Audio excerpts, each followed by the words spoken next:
Allez, mesdames et messieurs, bonsoir à tous. Après la petite intro qu'on a fait hors live, je vous souhaite la bienvenue. Et Bezrat Hashem, que ce shiur il va protéger tous nos soldats. Amen. Et nos otages. Amen. Que Bezrat Hashem, que je vous remercie, Yassé Itanu, Ici Miflot, Amen, Keni Ratson. On continue de dire le shiur pour la Leilou Nishmat, la rabbinite Betty Ptrit, Madame Nathalie Kamra Batsaada, évidemment, également la maman du Rav Avner, Chana Bat Fortuna. On répète également pour la maman de Madame Dodi, si Dieu veut, Bezrat Hashem Itbarach, Shitian Shosov Rahim, Amen, Keni Ratson. Amen. Alors, ce soir, chers amis, on va parler vraiment d'un sujet, j'ai envie de dire, qui est censé faire partie du quotidien, mais j'ai l'impression, à mon niveau, mon regard à moi, qu'il en fait peut-être soit pas du tout partie, ou en tout cas pas assez. Et je vais parler ce soir avec vous de la place qu'occupe Hachem dans nos vies de tous les jours. Ou du moins, la place qu'il est censé occuper dans la vie de tous les jours. On rentre maintenant dans une série de parachiotes, j'ai envie de dire les unes un peu plus techniques que les autres, qui vont porter sur la construction de la première mini-maison du bon Dieu qui va s'appeler le Mishkan.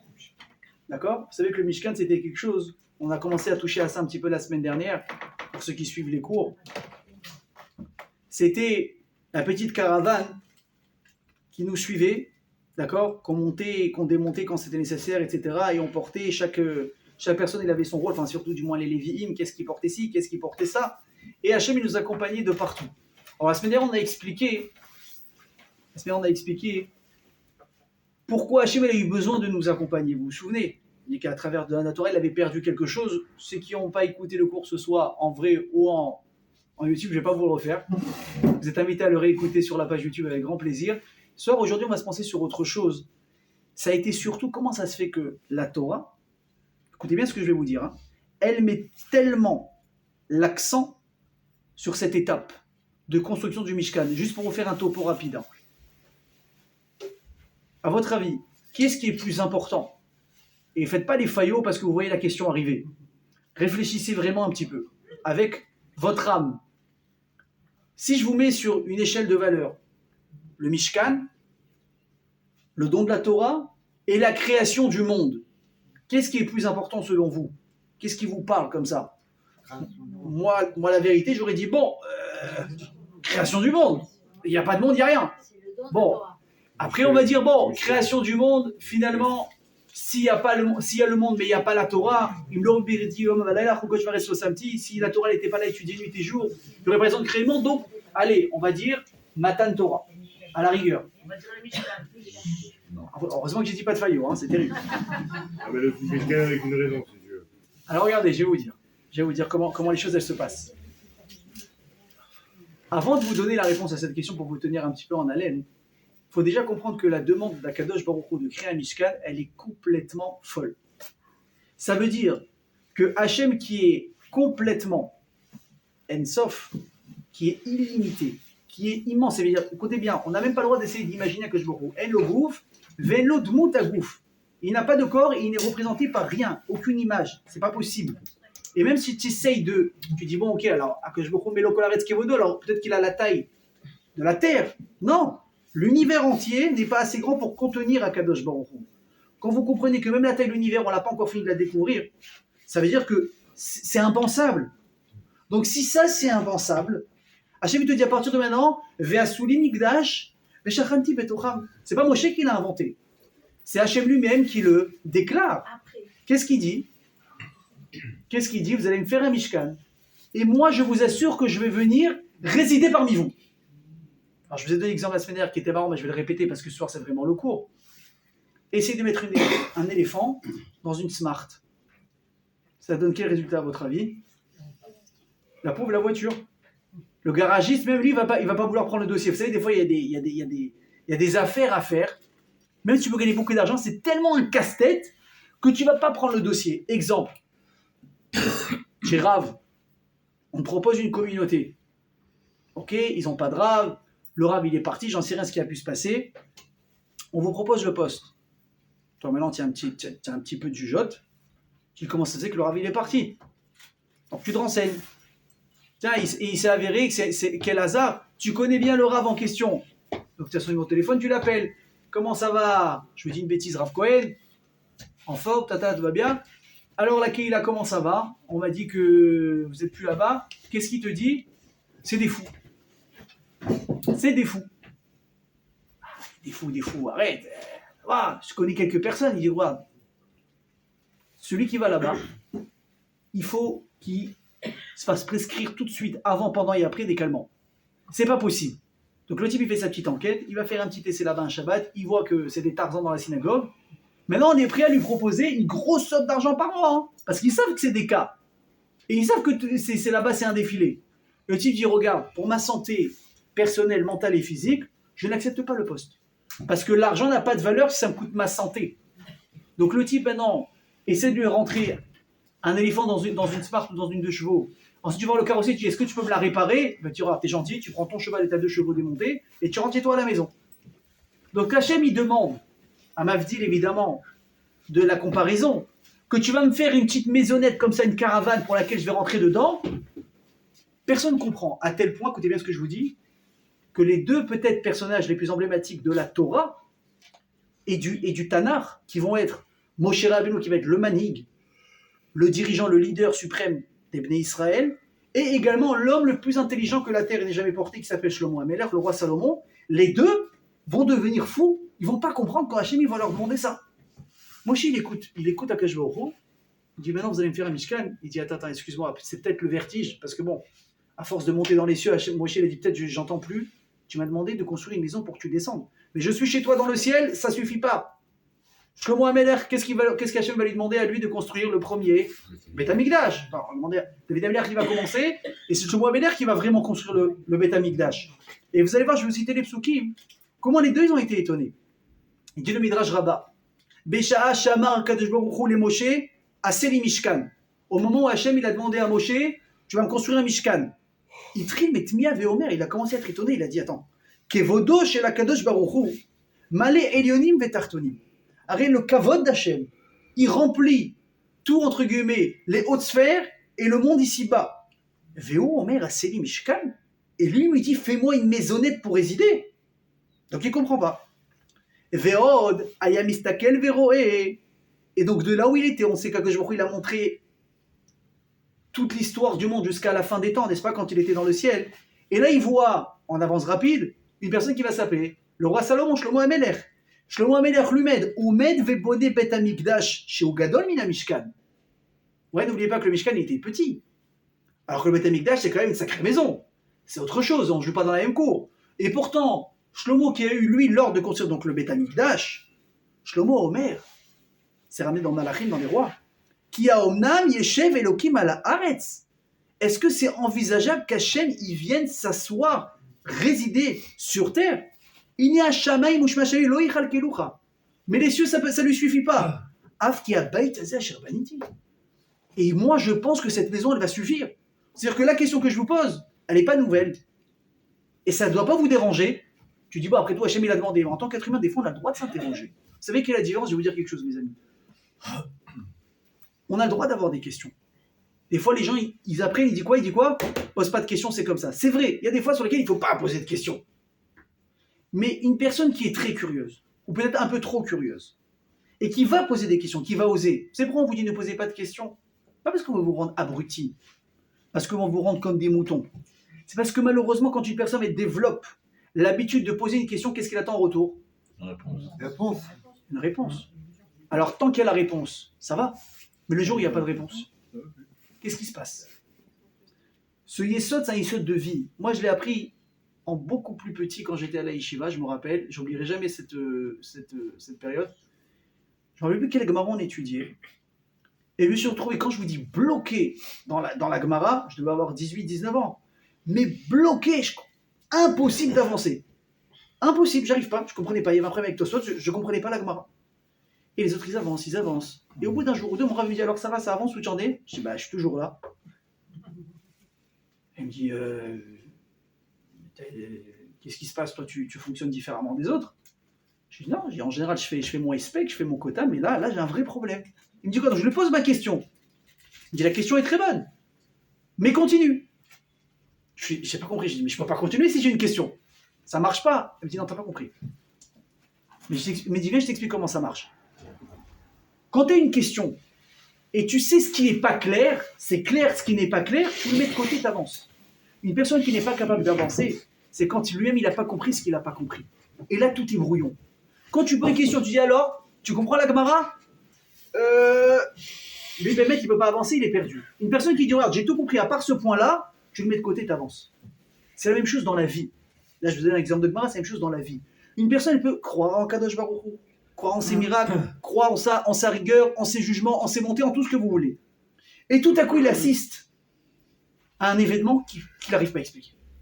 Il dit là, tout ce qu'on m'a appris dans ma vie, Hachem, les Gilgulim, tout ce que tu veux, je ne comprends pas. Et par exemple, on va prendre malheureusement un exemple d'actualité. On a tous assisté au drame de la famille Bibas qui avait été pris en captivité le 7 octobre. Et voilà. Je vous dis la vérité, quelque part, malheureusement, est-ce qu'on s'attendait à ce que les enfants aussi petits auraient survécu dans des conditions aussi catastrophiques? Non. Mais ça n'empêche pas qu'à l'arrivée, on est tous détruits. Alors il y a une personne qui aura réussi à prendre plus de recul que l'autre.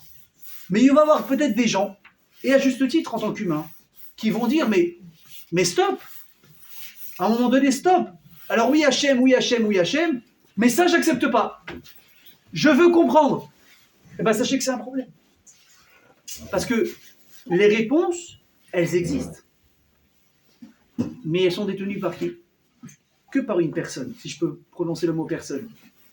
C'est Akadosh Baruch Hu. Et c'est pas parce que la réponse tu ne l'as pas qu'elle n'existe pas. Les gens ils vont poser la même question sur la Shoah.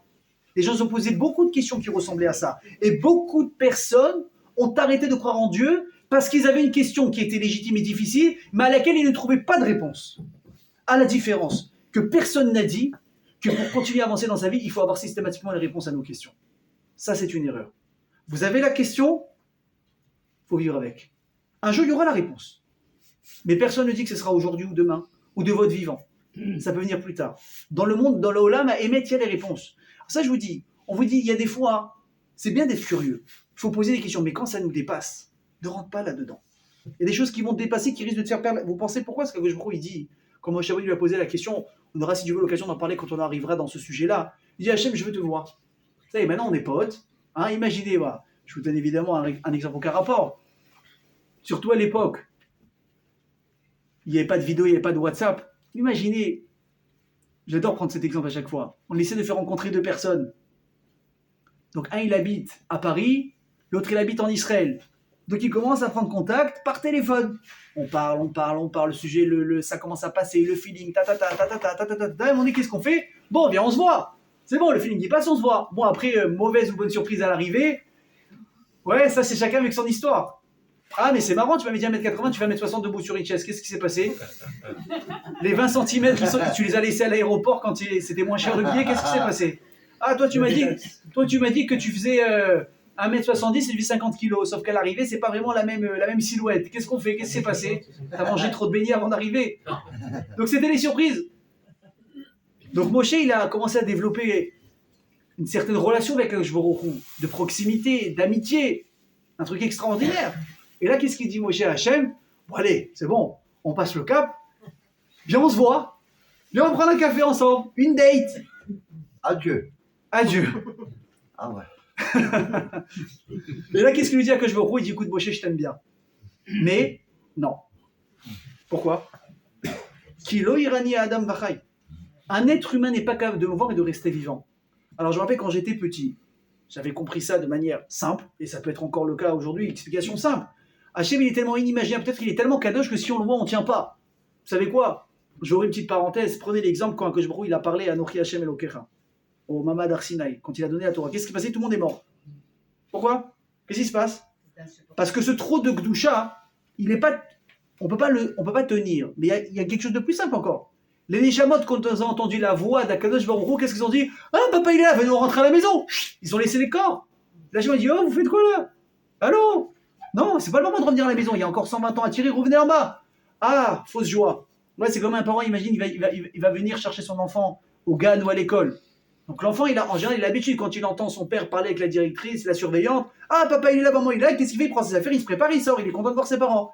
Imaginez qu'un jour, il a l'impression d'entendre la voix de son père ou de sa mère dehors, mais il s'est trompé, c'est le parent de quelqu'un d'autre. Donc il sort avec ses affaires, ah il n'est pas là. Ça a été pareil avec nous. Donc je me dis peut-être qu'une des raisons pour lesquelles Hachem il aura refusé à Moshe de se présenter à lui, il dit parce que déjà techniquement ça ne marchera pas. Taneshama va me voir, elle va sortir. Mais peut voir ça, évidemment que l'explication elle est beaucoup plus profonde que ça.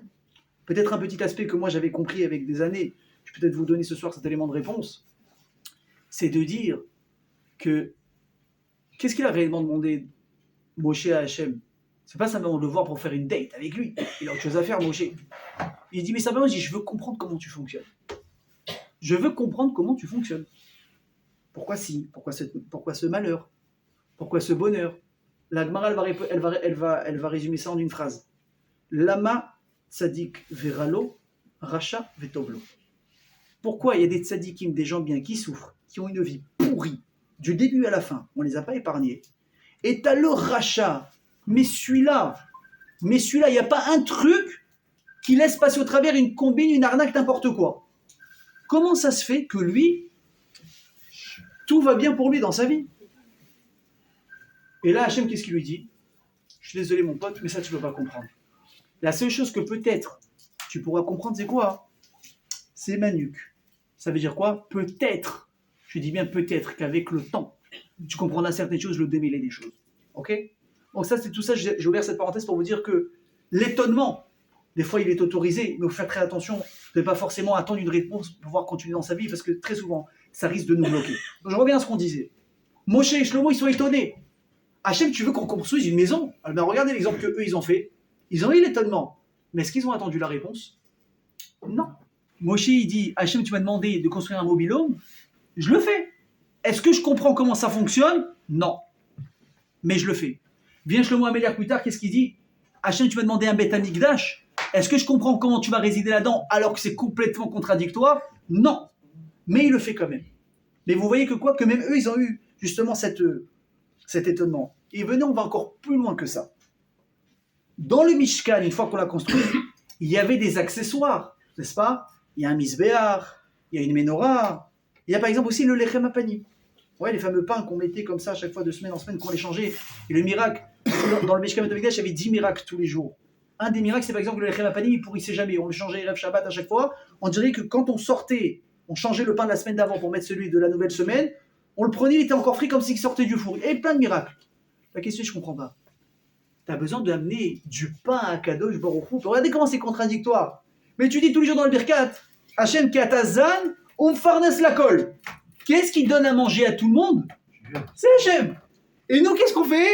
On prend du pain et qu'est-ce qu'on fait? On l'amène à Hachem. Il y a un problème. Si celui qui te donne de l'oseille pour vivre, je sais pas moi, ton patron, ou un grand donateur qui va aider des orphelins ou des orphelines à se marier, tu dis c'est qu'il a des moyens. L'argent, il ne peut pas l'inventer, ça tombe pas du ciel. C'est qu'il a du cash. Il a des biens, il a quelque chose. Et maintenant, tu vois que quoi? Que quand on fait la synagogue, il y a des gens qui viennent, qu'est-ce qu'ils font? Ils prennent un petit billet comme ça de côté pour vous. Il y a un problème là. C'est lui qui fait ça aux autres. Donc non seulement Hachem nous demande quelque chose qui est bizarre à travers la construction du Mishkan, mais même vous allez voir que dans les détails, les accessoires, ils sont bizarres. C'est comme le maaser. Hein. De quoi? C'est pareil. Oui, la différence c'est quoi? C'est que Hachem, tu ne donnes pas le maaser à Hachem. Il te dit fais du bienfait avec. Pourquoi? Parce qu'il veut t'apprendre à donner. Il n'a pas besoin lui. Il veut t'apprendre à toi à donner. Il veut t'apprendre à toi que quand tu donnes, entre guillemets pour ceux qui me sont proches, tu perds pas, tu gagnes. Mais c'est l'éducation pour toi, pas pour lui. On va revenir là-dessus. Maintenant, je vais vous poser une autre question, qui est aussi très intéressante. Vous avez vu le Echal là qui est là? Est-ce que dans les synagogues, le Echal il est placé au hasard ou pas? Non. Qu'est-ce qu'on cherche en général toujours? L'Est. Pourquoi? Kotel. Yerushalayim. Pourquoi Yerushalayim? Kotel. Bien fait. Pourquoi? Maintenant, on explique comment ça marche. La Gemara dit, je vais expliquer. La Gemara dit comme ça. Que l'endroit, le pays le plus saint du monde, c'est lequel? Eretz Israël. La ville la plus sainte dans le pays le plus saint, c'est laquelle? Jérusalem. L'endroit le plus saint, c'est lequel? Beth Amikdash. Il a fait Méod. Et l'endroit le plus saint dans le Beth Amikdash, c'est quoi? Kodesh HaKodashim. Pourquoi? Et Velashtia, mais quoi? Ça veut dire quoi?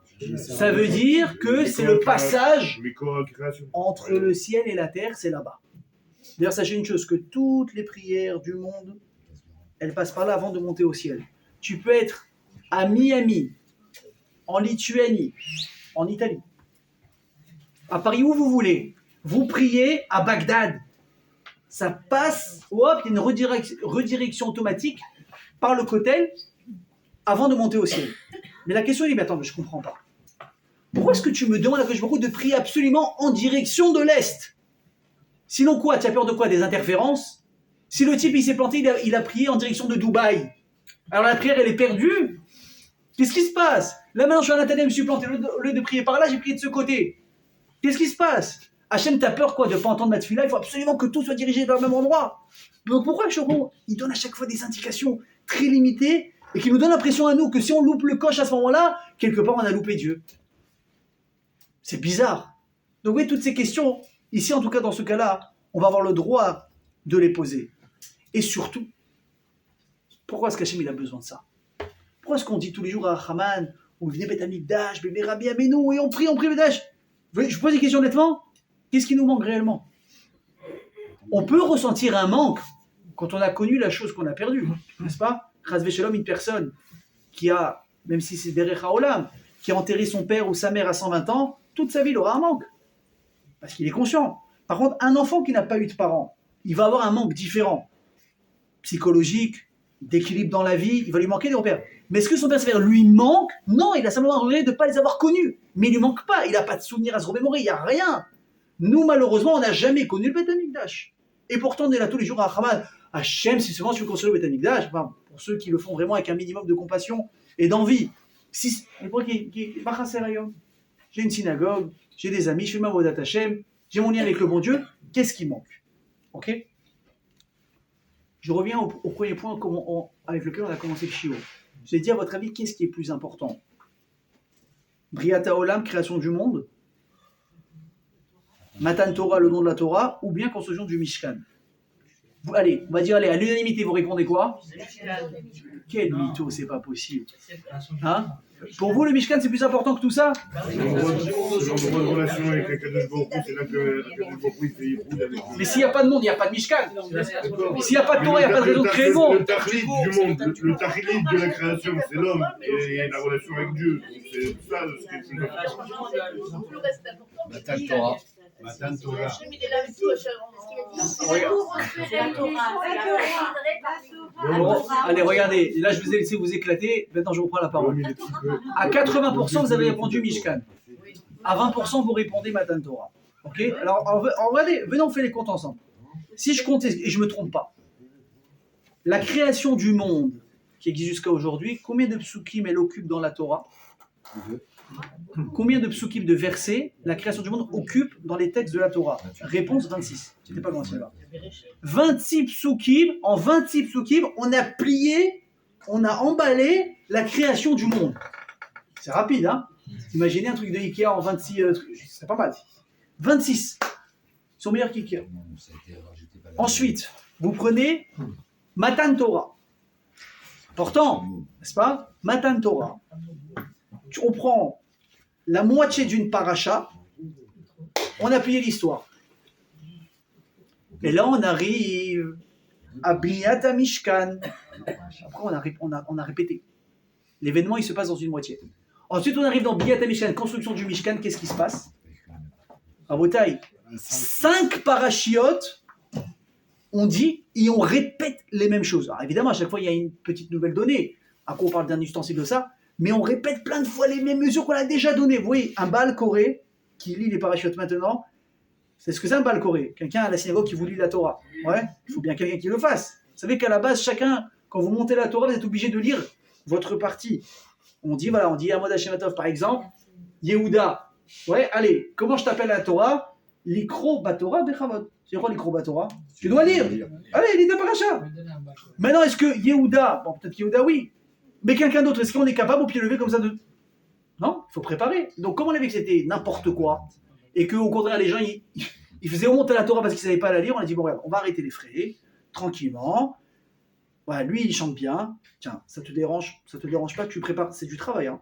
Préparer une lecture de Torah. Une fois qu'on les connaît, il faut les réviser, mais quand il faut les apprendre, tu peux vous dire, on se casse les dents dessus. Chaque phrase, chaque mot, chaque voyelle. En plus, vous rajoutez ensuite dessus la mélodie. Il faut se rappeler de tout ça. Vous avez déjà bien Sefer Torah. Il n'y a pas de point, hein. Il n'y a pas d'aiguillage. C'est neutre.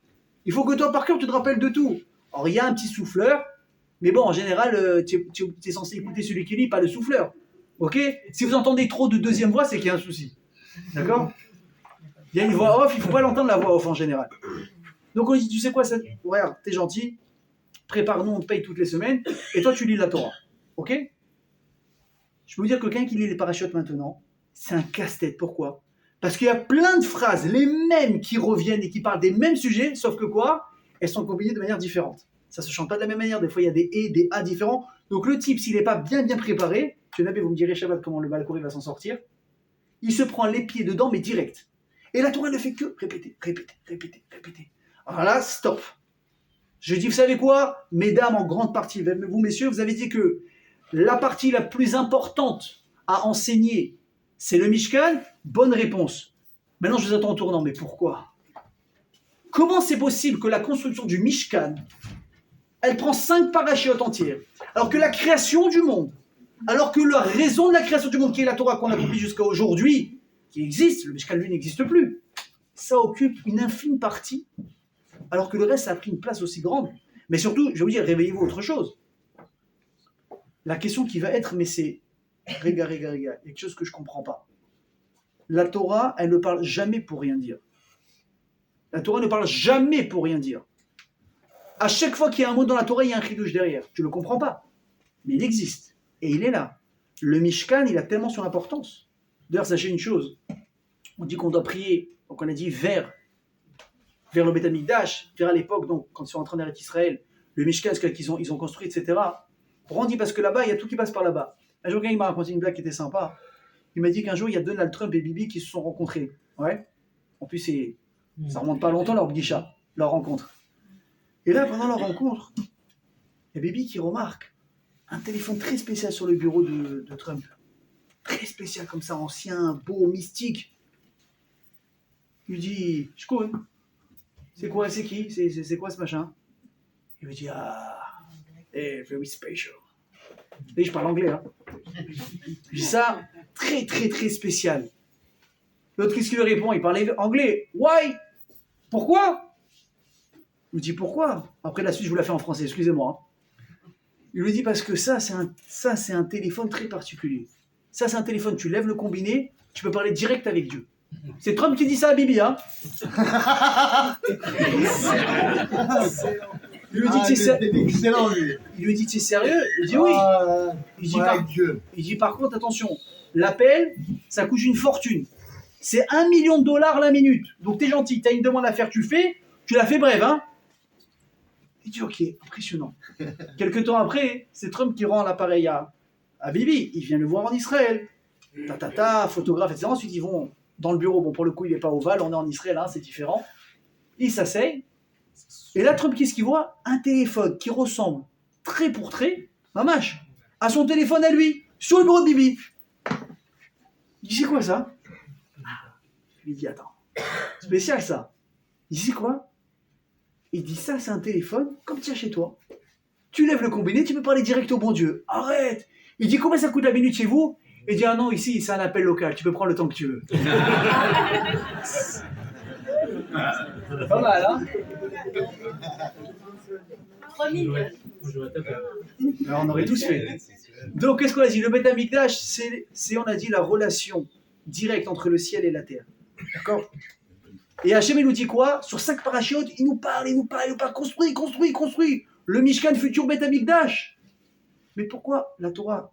T'es pas en train d'essayer de faire du remplissage. Des fois, ouais, on dit, vous avez 5 heures. Qu'est-ce que le doute? Vous avez 5 heures, il faut remplir au moins 20 pages. Allez, hop. Le type, il va essayer de quoi? De faire des tartines pour remplir. Il faut qu'il remplisse. La Torah, elle n'est pas là pour remplir, mes amis. La Torah, excusez-moi, je vous dis, elle est radine. Dans le bon sens. Ça veut dire que on ne va pas parler pour rien dire. La Gemara, elle dit, écoutez bien ce que je veux dire. Si un mot vaut une pièce d'or, alors le silence en vaut 2. La meilleure mida qu'une personne peut avoir dans sa vie, c'est le silence. Parle pas pour rien dire. T'as un truc à dire, ça a de l'effet, c'est intéressant, c'est important, ouvre ta bouche. Ça va rien changer, ferme ta bouche. Donc la Torah, à ce moment-là, elle nous donne cet exemple-là. Tu n'as rien à dire, tais-toi. La Torah, elle ne parle pas pour rien dire. Et là, on voit qu'à chaque fois, la Torah nous raconte, et apparemment, je dis bien apparemment, on n'apprend rien de plus. Vous savez que, l'Agma dans Psachim, elle raconte, vous connaissez tous l'histoire. Shimon à Amasouni, ça vous dit quelque chose? Il y avait quelqu'un qui s'appelait Shimon. Ayad Doresh Kol Etim Sheba Torah. Il s'amusait, enfin il s'est amusé, il y a la guéonoute qu'il faut pour faire ça. Il ne s'ennuyait pas. Hein. Il a pris tous les mots et de la Torah, donc qui s'écrit Aleph et Taf. Il a essayé de comprendre qu'est-ce que ça vient nous apprendre.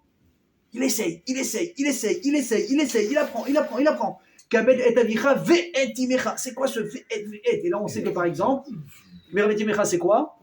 Tu respecteras ton père et ta mère, c'est quoi? Ça vient inclure quoi? Et également le frère aîné, que lui aussi là, il a un respect particulier dans une maison. Ok? Et ensuite il est arrivé à un problème. Il a marqué quoi? Et Hashem Elokecha tira. Tu devras craindre Hashem. Ouais? Il y a marqué quoi avant? Et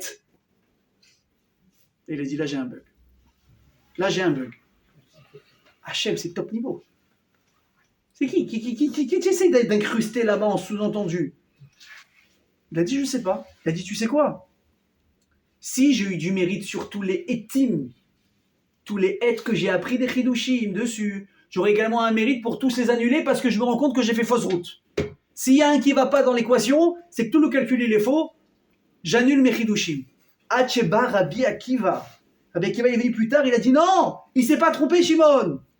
Il a raison, chaque et il a un chidush. Il a ramené tous les chidushim. Il a préparé, on arrive au dernier. Et c'est qui le dernier? Il a dit ah. Et Hashem Elokecha tira, tu devras craindre Hashem. Et qui? Vegam et Talmid Chacham. Rabotaï, un Talmid Chacham, on n'a pas la semaine dernière, je ne vais pas répéter ce que c'est un Talmid Chacham. C'est pas un barbier avec un chapeau, ça ne sert à rien, ça vaut zéro. Ok, un chapeau, ça coûte 500 shekels, une barbe, ça ne coûte même pas d'argent, on va laisser pousser, elle pousse toute seule. Ça c'est l'aspect extérieur. Un Talmid Chacham, c'est quelqu'un qui est Yoshev, Velomet, Torah, Baki, Gemara, Shas, Veposkim. Ok? Gemara, il connaît, Halacha, il connaît, Kabbalah peut-être, Chassidut, c'est encore mieux. Ça, c'est un Talmid Chacham. Tu vois un Talmid Chacham, écoutez bien ce que dit la Torah, et Hashem Elokecha tira. Presque tu dois le considérer, je dis attention, pas comme un Dieu. On n'a que un Hashem. Mais le respect, comme si tu vois quelqu'un de très spécial. Par exemple, quand il y a un Rav qui rentre, qu'est-ce qu'on fait en général? Pourquoi qu'est-ce qui se passe? Il a payé les gens pour se lever? Qu'est-ce qui s'est passé? Écoutez bien, tu ne te lèves pas pour lui. Tu te lèves pour la Torah qu'il a en lui. C'est un Sefer Torah ambulant. Pourquoi quand on va Sefer Torah on se lève? Parce que tu te lèves devant la Torah, Kavod la Torah, et heureusement. Tu vois un Rav rentrer. Rabotaï, c'est pas moins important qu'un Sefer Torah. C'est un Sefer Torah vivant. Je veux dire encore mieux que ça. Évidemment, c'est pas le cas parce que les halachot, elles sont ce qu'elles sont. Un Sefer Torah, Chaz Shalom, il tombe. Très mauvais siman, il faut jeûner, etc. C'est grave ce qui se passe. Des tefilines, ils tombent tout de suite. Un Rav, il tombe, on va pas jeûner. Mais vous avez compris. Un Rav, c'est de la Kedusha condensée dans ce monde-ci. Et il a mérité qu'on insère son kavod au niveau de celui d'Akadosh Baruch. Donc maintenant que tout ça est dit, moi je vais vous poser une question. Comment ça se fait que quand Moshe Rabbeinu il descend du Har Sinaï, vous savez combien de fois Moshe il est monté? Combien de fois? 40 fois. 3 fois. 3 fois. 3 3 fois. Première fois, non, combien de buissons? Har Sinaï. Ah, ouais. Bon, alors je refais l'historique avec vous. Première fois il est monté, 40 jours pour les premières louchot. Il est descendu, Cheta Egel, il les casse. Ensuite, qu'est-ce qu'il va faire? Hachem il a dit je vais tout exploser. Je vais tous les détruire. Qu'est-ce qu'il dit la Gemara? Les Béis Israël, quand ils ont fait le Cheta Egel, juste après Matan Torah. On est à 40 jours de Matan Torah. C'est grave ce qui s'est passé. Qu'est-ce qu'il dit à Kosh Baruch Hu? La Gemara va dire que c'est comme, écoutez bien l'image, comment elle est choquante. C'est comme une Kala qui a trompé son mari sous sa choupa. Ça va? Vous avez la scène en tête? C'est choquant. C'est ce que la Gemara dit sur les Béis Israël au moment de Cheta Egel. Donc Hachem, qu'est-ce qu'il dit? Mais c'est quoi ça? J'en veux même pas. Moshe, il remonte une deuxième fois, il implore le pardon d'Hachem. Il redescend, il dit bonne nouvelle, on a été pardonné. C'était, je crois, le Kaf Aleph Av, si je ne me trompe pas. Si je ne me trompe pas, c'était au mois d'Av. Non, alors. Ensuite, il va remonter une troisième fois, et là, il va descendre le jour de Kippour avec les deuxièmes tables de la loi. Ok? Donc ça, c'est combien de fois, Sylvain? 1 plus 2 plus 1. C'est 3. On est d'accord ou pas? Mais le buisson, tu le mets où? Non, le buisson, ça s'appelle pas monter. Il est monté où? Le buisson, il est en bas. Il est parti chercher, il a trouvé.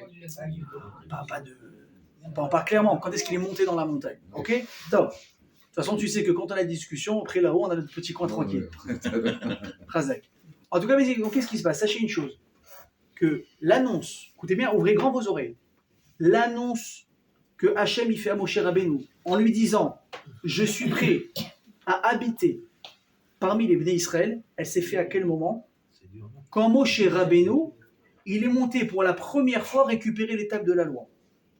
Ok? Super. Sauf que quand est-ce qu'elle a lieu l'annonce dans la Torah que Hachem il va résider parmi nous? À la fin de la 3e descente de Moshe du Har Sinaï. Que tu dis, wow, il y a un décalage horaire là. Peut-être qu'en haut il était tôt, en bas il était tard, je ne sais pas. Moshe il a gardé la nouvelle pendant presque 6 mois.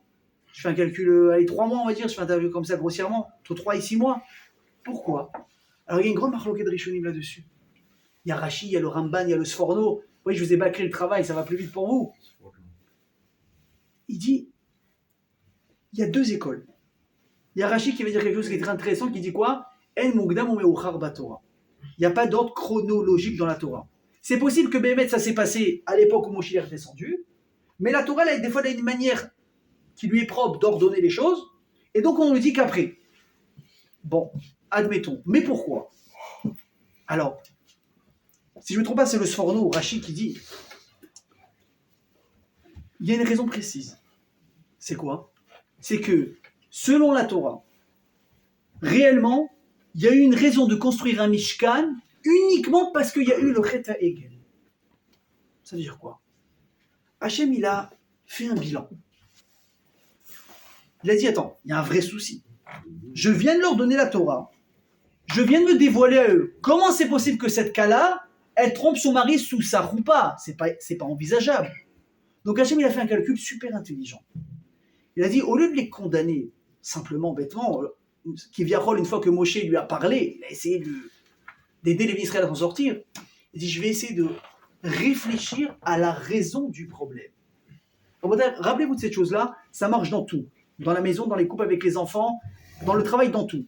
Quand vous avez un problème qui revient tout le temps, vous voyez qu'un enfant, il a un vrai blocage sur quelque chose, ou un problème dans un couple qui revient tout le temps. Vous avez 2 choix. Soit le choix abruti et automatique de 90% des gens de s'énerver, crier, condamner et de ne pas pardonner. Ou soit à un moment donné, c'est quoi? C'est de dire stop, pause, il faut que j'essaye d'analyser le fond du problème. La racine, c'est quoi le déclencheur de ça? Pourquoi ça revient? En général, quand tu prends le temps, rapidement tu trouves l'origine du problème. En 1 semaine, on n'en parle plus. Par contre, si toi tu vas être têtu et tu vas t'entêter sur le problème, tu peux rester des années avec ça. Des années. Hachem, il a été, si on peut le dire, intelligent. Il nous montre l'exemple. Il dit, pourquoi les Israéliens ils ont fauté? Comment ça se fait? Ah, Alors évidemment, Yitzhara. Qui a dit qu'il n'y avait pas Moshe? Il n'y avait pas Moshe, c'est pour ça qu'ils ont voté. Oui, mais ça veut dire quoi? Écoute, regardez, on va prendre votre idée, on va rentrer beaucoup plus en profondeur parce que vous avez touché au haut, mais c'est que le haut de l'iceberg. Il a dit, il n'y a pas Moshe, ça veut dire quoi? Les Israéliens, quand ils ont cru que Moshe Rabbeinu les avait quittés, qu'il était mort, ils ont eu peur et surtout ils ont eu un vrai manque. Quel manque? Le manque, que tu vois ce que je vous dis, de leur représentation de quelque chose à suivre, à servir, à écouter pour la voix d'Hachem. Quand tu regardes autour de toi, pratiquement toutes les religions, elles ont quelque chose qui représente ce qu'ils servent.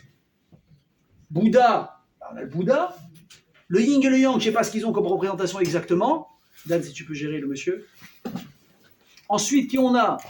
On a les chrétiens qui se prosternent à Jésus. Les autres, Mahomet, mais chacun va avoir un million de représentations de quelque chose. Les Bnei Israël, on n'a rien. On a un Sefer Torah, mais en Sefer Torah, ce n'est pas Dieu. C'est la Torah qui représente Hachem. On n'a rien. Et donc, on est perdu. On est perdu. Et comme Israël, ils ont vu que Moshe était parti, ils ont dit, mais ça va être quoi notre repère maintenant? Comment? C'est pas possible. On a besoin de s'attacher à quelque chose de physique pour faire une avoda spirituelle. Et quand là, Hachem, il a vu ça, il dit, Moshe, tu sais ce qu'on va faire? Après le Chet Hagel, j'ai compris leur manque. Ils recherchent une figure, ils recherchent quelque chose qui représente ma présence dans le monde. Alors on va faire un Mishkan. Pourquoi? Parce qu'ils vont avoir besoin que leur sens s'éveille. Ils vont rentrer dans le Mishkan, ils vont voir quoi? Une menorah. Ils vont entendre des choses. Ils vont sentir l'odeur du misbéar, des corbanotes et des kétorettes. Tous les sens vont commencer à s'éveiller et donc là ils vont avoir un lien beaucoup plus fort avec moi. Parce que le spirituel seul ne peut pas tenir si le physique ne suit pas. Elle dit, fais un Mishkan. Fais un Mishkan. Vous entendez ce que je vous dis? Parce qu'ils vont avoir besoin pour se rattacher à moi. Donc c'est la raison pour laquelle le Mishkan est venu après Chet Hagel. Ça c'est la première explication, elle est bonne. Deuxième explication, extraordinaire. Qu'est-ce qu'il nous dit? Il nous dit le Ramban. Sachez une chose, c'est que la raison pour laquelle Moshe a autant attendu pour faire ça, c'est pas ce que vous pensez. C'est quoi? Il lui dit que, en fait, je vais vous donner un exemple. Un jour, il y a une personne, enfin, pas une personne, un empereur, un roi, qui avait fini de célébrer, entre guillemets, plusieurs années de siège, de royauté.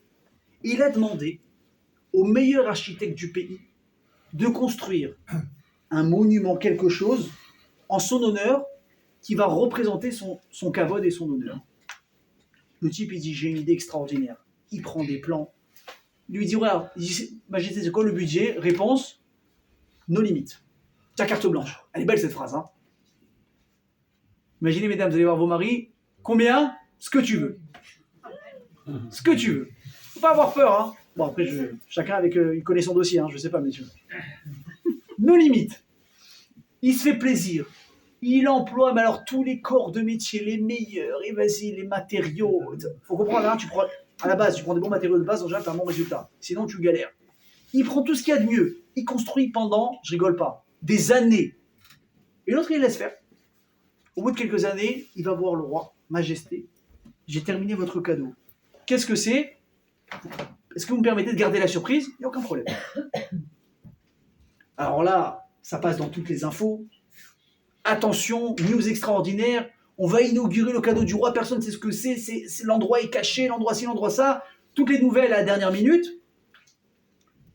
Et là, le roi, finalement, il arrive et il découvre que l'architecte, il lui a construit un opéra hors du commun.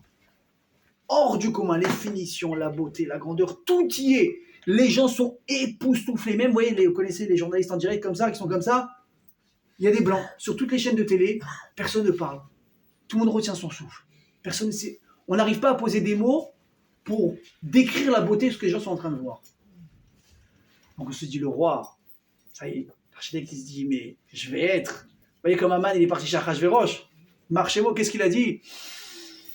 Je vais être honoré. Qu'est-ce qu'il lui a dit? Non, c'est pas toi que je vais honorer, c'est Mordechai. Toi, dégage. Lui, il a dit, ça va être extraordinaire. Alors, non seulement il n'a pas été honoré, le roi, il a traité d'abruti. Il lui a dit, qui est l'idiot qui a construit ça? D'un coup, l'autre qui était vachement en avant, il a commencé à reculer. Et là, tout le monde s'est écarté parce que personne ne voulait prendre à sa place. Donc, il s'est retrouvé tout seul. Il dit, qu'est-ce qui se passe? Il dit, c'est toi qui as construit? C'est ça le truc, le projet extraordinaire dont tu m'as parlé? Il dit, oui, excusez-moi, la foule parle d'elle, mais dis-moi, fous de la foule, moi. Le seul avis qui compte ici, c'est le mien. Il dit, est-ce que tu te rends compte de l'erreur basique que tu as fait? Il dit, qu'est-ce que j'ai fait? Tu te rends compte que tout ce que tu as créé là maintenant, c'est quoi? C'est sur le même niveau. Il n'y a pas d'escalier. Il n'y a pas de hauteur. Une personne qui est censée venir me voir à l'opéra, il doit sentir qu'il s'élève de la foule des gens ordinaires et qu'il est surclassé à un niveau extraordinaire. Il dit, de mettre tout au même niveau, tu n'as rien compris. Tu es licencié, dégage. Écoutez bien ce que je vous dis, Rabotai. La raison pour laquelle Akadosh Baruch Hu, il a demandé de construire un Mishkan, c'est pour nous, mais pas uniquement pour éveiller nos sens. Rabotai, quand une personne, elle a besoin de se connecter ou de se déconnecter de quelque chose, qu'est-ce qu'il faut faire? Un changement obligatoire, en général, d'environnement. Vous prenez un couple qui est dépassé par la routine. Ils ne se voient pas. C'est-à-dire, c'est plus à m'arriver une femme, c'est devenu des colocataires. Ils se croisent.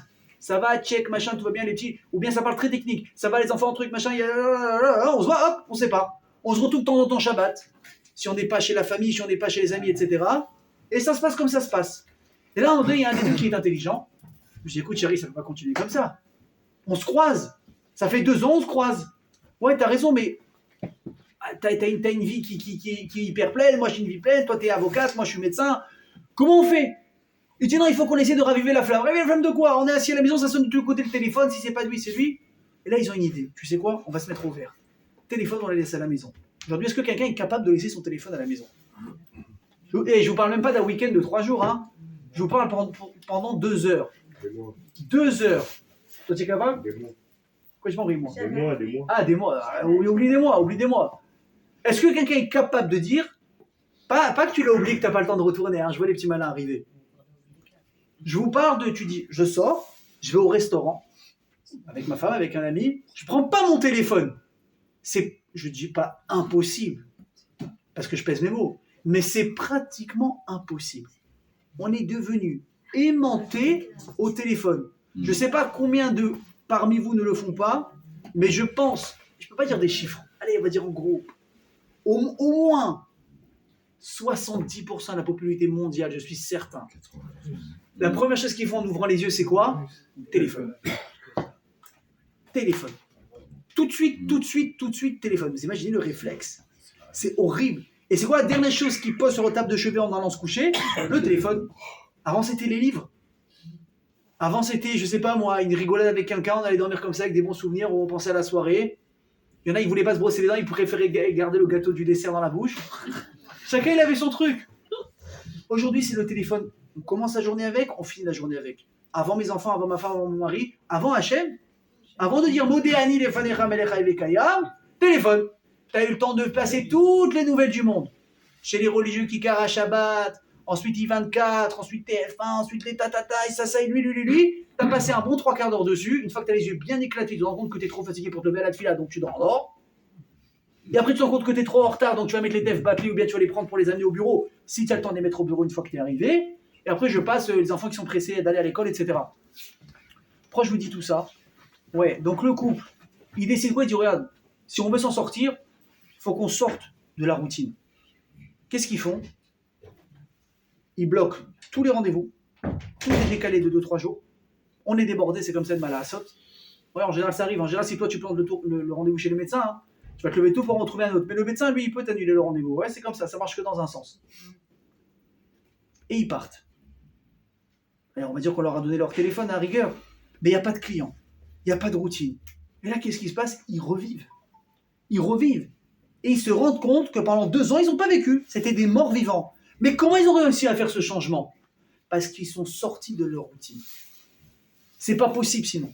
Une personne, écoutez bien ce que je vous dis, une personne qui travaille nuit et jour, et par exemple, il a envie d'étudier un peu plus, parce qu'il sent que, vous savez, un jour, je vous l'ai dit, une personne dans la vie, elle a des galères. Vous savez pourquoi elle a des galères?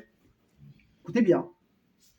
Une personne qui a trop de galères dans sa journée, qui se pose une question, elle est toute simple. Est-ce que j'étudie assez? Vous allez dire, ah, c'est bon, le rabbin, toujours il ramène tout à la Torah, mais quel rapport? Ah non, vous vous souvenez, on avait parlé un cours de ça. Dans la journée, il y a du temps, et dans la journée, il y a un quota de problèmes à résoudre. Hachem, il n'a jamais décidé lesquels vont être ces problèmes à résoudre. Tu as le choix de décider. Soit tu veux faire des casse-têtes de plomberie, de voisinage, de ma mère elle déménage, et lui, et ça, et ma femme, et la poussette de la voiture, ou tu décides, non, Hachem, aujourd'hui, au moins 30%, je veux un casse-tête de Gemara à résoudre. Mais ça marche. Et c'est ce que Chazal écrive, noir sur blanc. Tu as le choix et la possibilité de choisir tes galères. Alors, quelqu'un qui a beaucoup de galères dans sa journée, tu dis, si le type il te raconte sa vie, tu dis, je suis fatigué pour toi. Franchement, j'ai mal à la tête pour toi. Comment t'arrives? On dirait que le gars, il paye les galères pour qu'elles viennent. J'arrête, c'est pas possible. Tu dis, c'est pas possible. Comment tu fais? Si tu dis, j'essaye, j'ai pas autant de galères que toi. Tu dis, arrête mon frère, m'énerve pas. Arrête, m'énerve pas. Et là, tu parles avec lui, tu te rends compte que le type, il met ses tefilines tous les jours, à part ça, zéro. Alors qu'est-ce que ça fait? Ça laisse beaucoup de temps à autre chose. Hein. Les casse-têtes, ils sont là, il faut les régler. Et vu que toi, tu as un gros potentiel à régler des casse-têtes, mais on pensait que tu allais faire un peu de Mishnah Broa, un peu de Yalkut Yosef, un peu de Gemara, un peu de Rabbi Nachman, un peu de l'Ikoudé Sirot du Rabbi Lubavitch. Tu as les capacités de faire ça. Je suis sûr que celui qui veut tuer Yehuda, il va l'accueillir à bras ouverts, n'est-ce pas? Ouais, oui, je vous dis. Vous voulez, il y a de quoi faire. Il y a les clients pour ça. Il y a les synagogues, Baruch Hashem, Dieu bénisse, les rabbinim, c'est pas ce qui manque. YouTube, Internet, vous voulez, aujourd'hui, il y a des micro-chiots, il me dit 1 minute 30. Bah, même votre serviteur ici, il a appris à faire des mini-cours d'une minute 30. Je ne sais pas si vous avez déjà l'occasion de les voir sur les réseaux. Vous avez mieux que ça? Ah non, il faut arrêter. Tu veux pas aussi que je te mette un câble USB, je te mette un transfert de toute la Torah? Allez, un minimum. Fais un effort, clique. Vous avez tous les doigts qui fonctionnent, les pouces, ils fonctionnent chez tout le monde ou pas? Oui? Clique sur le téléphone. Il y a le téléphone, il est rempli de Touma, malheureusement. Mais dans le téléphone, il peut y avoir aussi énormément de Kedusha. Ça dépend toi où tu veux l'emmener ton truc. On peut mettre un filtre. Et on peut, évidemment, j'en ai parlé, il y a les filtres, Baruch Hashem, on a réglé le problème. Ne t'inquiète pas, le problème c'est que même avec le filtre, tu as enlevé la Touma, tu n'as pas forcément rentré la Kedusha. Faut rentrer la Kedusha. Tu rentres sur un réseau social, tu rentres sur un truc, tu vas, tu cherches le cours, tu peux avancer. Et à ce moment-là, tu as réglé les problèmes. Le type qui veut étudier de la Torah, il veut, mais il est tellement pris par le travail, il te dit, écoute, je sais pas où j'habite, quand je suis au travail, le téléphone il sonne de tous les côtés. Et vraiment, sachez, je les crois. Un jour, je suis parti voir un ami dans un bureau. Écoutez bien comment c'est rigolo. Hein. Je le fréquentais que le Shabbat. Ok, donc vous remarquerez souvent, il y a des gens qui ont deux visages. Le Shabbat et la semaine. Alors soit des fois la semaine, ils sont normaux, et le Shabbat c'est des fous, parce qu'ils fument pas, parce qu'ils je sais pas quoi. Donc ils sont complètement à l'envers. Et en fait dans la semaine tu vois que c'est un gars super sympa, sauf qu'il a besoin de sa drogue, malheureusement. Et donc Shabbat il va commencer avec de l'alcool, et donc il est encore plus fou. Et des fois c'est l'inverse. T'as des gens Shabbat c'est des amours, et la semaine c'est des gladiateurs. C'est des gladiateurs. Un jour je suis parti voir quelqu'un dans un bureau. Je sais pas pourquoi il y a des années en arrière, je sais pas pourquoi je devais aller voir. Et mec, j'ai pas reconnu la personne que j'avais en face de moi. C'était pas une personne, c'était, je sais pas, une âme, un robot, je sais pas, c'était la moitié de lui-même, dans le meilleur des cas. Téléphone, crise de nerfs. C'est lui qui m'a dit de venir, j'avais l'impression de déranger. De toute façon, au bout de 10 minutes, je suis parti. Hein. J'ai dit, écoute, on s'appelle, machin, etc. Tout était bâclé. Mais comment ce type-là, tu vas lui dire maintenant, dans sa folie, tu sais ce qu'il dit Rabbi Nachman? Il va dire, ta bouche, Rabbi Nachman! De quoi tu me parles maintenant? Tu me parles d'un Daf Yomi, mais tu es bête, mais tu vois pas que j'arrive même pas à respirer. De quoi tu me parles? Comment il faut faire? Si frérot, t'as pas compris. Tu veux t'en sortir, il y a une seule possibilité. N'essaye même pas d'étudier au bureau. N'essaye pas. À quelle heure tu commences? À quelle heure ils commencent tous dans les téléphones call center? 10h. C'est calé à 9h en française. Qu'est-ce que tu fous de 7h à 10h du matin? Qu'est-ce que tu fabriques? Ah, si le mec, parce qu'il sait qu'il commence à 10h, il se couche à 2h du matin, il se lève à 9h30 pour être à l'heure au bureau à 10h, lui, il n'a rien compris. Par contre, un mec qui cherche le émettre, il veut s'en sortir. Il va dire, t'as pas compris. Moi, à 10h, je suis au bureau, mais à 7h30, 8h, je suis à la Sina, je finis à 9h, j'ai gagné 3 quarts d'heure de Gemara tous les matins. Là, il arrive. Mais plus que tu as cassé 3 quarts d'heure de casse-tête dans la Gemara pendant 3 quarts d'heure le matin, hein, tu sais combien de casse-tête tu as enlevé dans ta journée qui va suivre? Tu vas savoir. Donc il dit à Koshborou, mes amis, vous allez avoir besoin dans votre vie de vous déconnecter de la vie de tous les jours pour pouvoir vous connecter à moi. Mais pour ça, c'est pas toujours à la maison. C'est pas toujours au travail. C'est pas toujours là où tu crois que tu dois faire quand tu n'arrives pas à le faire. Sors de ton quotidien. Sors de ta bulle. Où tu vas? Tu vas au Mishkan? Tu vas où? Tu vas dans un endroit où tu sens que tu as changé d'endroit, d'environnement. Tu sens que tu as monté des marches de quelque part où tu n'es plus maintenant sur le trottoir de tout le monde. Tu t'es élevé à un autre niveau. Et donc tu construis un Mishkan. Tu construis un Beth Amikdash pour comprendre que quand tu vas te connecter à Hachem, tu as vraiment une prise de conscience. Waouh! Où je suis là? Qu'est-ce que c'est cet endroit? C'est quoi ce décor? On l'a vu nulle part ailleurs où on n'a pas vu un truc comme ça. Et quand tu prends conscience, tu dis, waouh, Hachem, tu veux que tu dises quelque chose? Tu m'as manqué. Alors aujourd'hui, Mishkan, malheureusement, on l'a plus. Beth Amikdash, on a déjà perdu 2. On espère qu'aujourd'hui, si Dieu veut, on va reconstruire le 3e. Mais en attendant, c'est quoi le Mishkan et le Beth Amikdash qu'on a aujourd'hui? Synagogue et Beth Midrash. C'est quoi la différence? Synagogue, tu pries, Beth Midrash, tu étudies. Aujourd'hui, on a fait un mix des deux, on les a réunis ensemble. Avant, c'était séparé dans la Gemara. Ok, vous verrez. Il y a Bet HaKnesset, Bet HaMidrash. Avec le temps, on a compris que c'était bien d'étudier, leur ont prié et vice-versa. Ok? Aujourd'hui, mes amis, tu rentres dans une synagogue. Allez, honnêtement, je pose vraiment une question honnêtement. Est-ce que quelqu'un ici peut dire que quand il rentre dans la synagogue, il sent quelque chose de particulier? Ouais? Ouais? Alors, si vous me dites oui, je suis très satisfait. Je suis très content et je suis très rassuré. Parce que quelqu'un qui dit non, il ne faut pas qu'il ait honte. Parce que s'il se ment à lui-même, alors on est mal barré. Je n'ai pas dit de le dire devant tout le monde, c'est pas grave. Hein, il saura la vérité avec lui-même. Si tu sens plus que la synagogue, c'est une synagogue, c'est que tu as rendu la synagogue tellement pourrie à tes yeux qu'elle ne vaut plus rien. Tu te dis, ah, ça va pas me parler comme ça. Ça va pas, la synagogue, pour moi, ça a toujours été sacré. Non, t'as pas compris. Je n'ai pas dit que tu craches dans la synagogue. Je n'ai pas dit que tu parles mal de la synagogue. Mais comment tu te comportes dans la synagogue?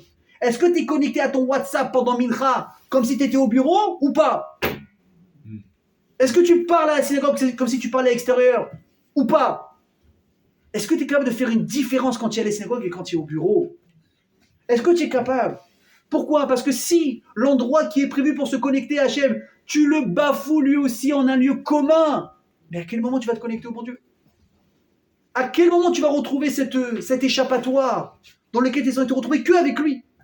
Est-ce que vous connaissez les petits panneaux qu'on voit dans les synagogues? Assour les daber beshat atfila. Il y a marqué quoi? Interdit de parler. Interdiction des téléphones, interdit. Oh, ils ont raison, c'est la halakha. D'accord. Et un jour, j'ai vu un truc encore plus sympathique. Moutar les daber beshat atfila. Vous avez le droit de parler pendant la synagogue. Avec Dieu. J'ai dit extraordinaire. Psychologie inversée. Top. Au lieu de dire non, tu dis oui. Mais le gars, il a tout compris. Alors, pour terminer, je vais vous dire la chose suivante. J'ai une très bonne nouvelle pour vous à part ça. Celui qui a du mal, on a dit, à se détacher de son quotidien, il y a les synagogues, il y a les Bate Midrashim, il y a tout ce qu'il faut pour étudier. Mais j'ai un grand scoop pour vous ce soir. C'est qu'Hachem, il ne vous attend pas que à la synagogue. Hachem, vous savez ce qui vous attend? À la maison, au bureau, dans la voiture, dans un embouteillage interminable quand tu prends la route entre 15 et 18 heures pour revenir de Tel Aviv, il ne faut pas prendre la route, je vous dis tout de suite. Asseyez-vous, mangez un petit bout, écoutez un sur YouTube. Ouais, on a une chaîne avec plus de presque 80 cours aujourd'hui. Il y a de quoi s'occuper. Prenez pas la route. Mais Hachem dit, t'as pas compris un truc. Le Mishkan, Beth Amikdash, on n'a plus. Synagogue, tu viens rarement. Ou bien quand tu viens, t'es pas vraiment là. Mais, je voudrais que tu comprennes une chose. Écoutez bien, parce que ça va tout conclure. C'est que malgré ces endroits-là qui sont faits pour moi, j'attends de toi que quoi? Que tu me fasses résider en toi. C'est quoi en toi? Dans les lieux où tu as l'impression que j'ai rien à faire là-bas. D'où l'étonnement, on revient à ce qu'on a dit tout au début du cours. Et comment tout va s'enchaîner. Moshe et Shlomo, ils ont dit quoi? Mais Hachem, qu'est-ce que tu racontes? On va construire un mobil-home. Mais on ne met pas un éléphant dans une smart, qu'est-ce que tu veux chez moi? Hachem m'a dit, chut, faites. Faites. Pourquoi? Parce qu'en fait, l'étonnement de Moshe et de Shlomo, c'était quoi? C'est que je me dis, mais à quel moment on a compris que Dieu et l'homme, ils avaient un lien entre eux? Depuis quand? C'est quoi ce ridouche? Hachem il est en haut, l'être humain il est en bas. On s'est croisés une fois, c'est terminé, il y a eu Matan Torah, on s'est serré la main, on a continué le pacte, et finalement t'as rien compris. À partir de maintenant, les règles vont changer. L'homme et Dieu vont avoir un lien éternel ensemble qui ne s'arrêtera jamais. Le ciel est en haut, la terre est en bas, mais ils sont étroitement liés à travers la Torah. L'homme et Hachem sont censés être étroitement liés tout le temps. Je dis, mais je comprends pas. Quel rapport avec le fait que je vais au resto avec ma femme? Et le bon Dieu, vous avez déjà vu, vous, tu dis, chérie, viens au resto, tu dis, non, laisse tomber, je prends le rabbin, c'est la même chose. Mais ne faites pas ça. Hein. Ne faites pas ça, ça va mal se passer, je ne serai pas là pour vous défendre. Quel rapport le resto avec ma femme et le bon Dieu? Quel rapport avec la Torah? Je dis, viens, je t'explique comment ça fonctionne. Tu vas au restaurant avec ta femme, c'est ce que tu fais. Tu veux me faire résider? Je t'en prie, choisis une bonne cache-route. Choisis une bonne cache-route. Ne fais pas comme ça, ouais, il paraît qu'il y a des gens avec la kippa qu'on a déjà vu manger ici, alors c'est cachère. Non, mais c'est combien de fois j'ai entendu? Un jour, quelqu'un, mais je rigole pas, mais il se fait l'année encore, quelqu'un va parler d'un restaurant, c'est une folie, c'est une tuerie. Moi, plus j'entends que c'est bon, plus je me méfie. J'ai dit, attends, la cache-route, c'est quoi? Il me dit, la quoi? Je fais, arrête, c'est bon, ça y est, tu sais. Ah oui, non, il paraît que c'est bien. Il paraît que c'est bien. Je fais, ok, qui t'a dit? Je me rappelle plus. Finalement, il réfléchit, il me dit, ah, c'est un tel. Donc moi je connais l'intel, je lui demande, je fais le restaurant, tu connais, bon maintenant tu dis il y a Google, machin, ça va vite. T'appelles le mashgar, il t'explique. Qu'est-ce qu'il te dit? Non, la vérité, j'ai jamais demandé si c'était cachère. Genre comment tu dis c'est cachère? Il dit non parce qu'il m'a semblé voir l'autre fois des religieux manger là-bas. Maintenant quelle est la définition du religieux chacun? Oui, on s'éloigne à un niveau. Wesh, Olam, tu vas au resto. Hachem t'a donné de l'oseille pour aller au resto. Il t'a donné une femme qui t'accompagne pour aller au resto. Même si c'est pour régler des problèmes au restaurant. Ouais. Des fois, ça va pas. On dit, allez, viens, on sort, on fait shalom, on rentre à la maison. T'as tout ça à régler. Et moi, dans tout ça, tu me mets où? Même le serveur, tu l'as pas oublié, tu lui as filé son type. Et mon type à moi, il est où? T'es au travail. Ça va, ça rentre. Ça rentre grâce à Dieu. Est-ce que tu penses à moi, de temps en temps, tu fais un don à quelqu'un? Tu dis, tu sais quoi? Je dis, mon maaser, je l'ai fait. Mon maaser, je l'ai fait. Ça fait plaisir pour Hachem. Quelqu'un, il tend la main. Je suis pressé. Tu peux pas t'arrêter 2 minutes. Tes enfants, ils ont besoin de toi. Tu peux pas dire que je me crois les enfants que tu m'as donnés, je leur donne le temps parce que c'est toi. Hachem, il veut une chose, c'est qu'on comprenne. Il n'est pas que à attendre à la synagogue. Ça, c'est bien quand on a vraiment besoin de se déconnecter. Mais on se déconnecte quoi? Peut-être 2-3 fois par jour pour les synagogues, pour les prières. Et le reste du temps? Alors quoi, Hachem, il est en stand-by? Je te dis, là, quand toi, tu es actif, je veux que tu me fasses rentrer. Tu travailles avec honnêteté. Tu parles correctement à ta femme. Tu éduques tes enfants dans la Torah. Quand tu vas manger quelque part, tu fais attention à la cache-route. Quand tu parles, tu dis quoi? Bezrat Hashem. Mais qu'est-ce qu'ils ont ces religieux avec ce mot? Bezrat Hashem, Mirtze Hashem, Mirtze Hashem, Bezrat Hashem. Ils me saoulent, ils ont que ça. Ou bien comment ça va? Réponse, ils te disent pas bien. Qu'est-ce qu'ils te disent? Mais qu'est-ce que vous avez? Vous êtes plus religieux que moi, c'est pas possible. Qu'est-ce que vous avez avec ce mot dans la bouche? Réponse, on vit Hashem. Et quelqu'un qui est capable de dire, on va faire affaire, on va aller là-bas, Bezrat Hashem, il a inclus Hashem dans sa vie. Alors mes amis, c'est pas si compliqué que ça. Un petit peu de jugeote. Faites entrer Hashem dans votre vie, je vous garantis, vous ne le regrettez pas. Amen, Kenny Ratson.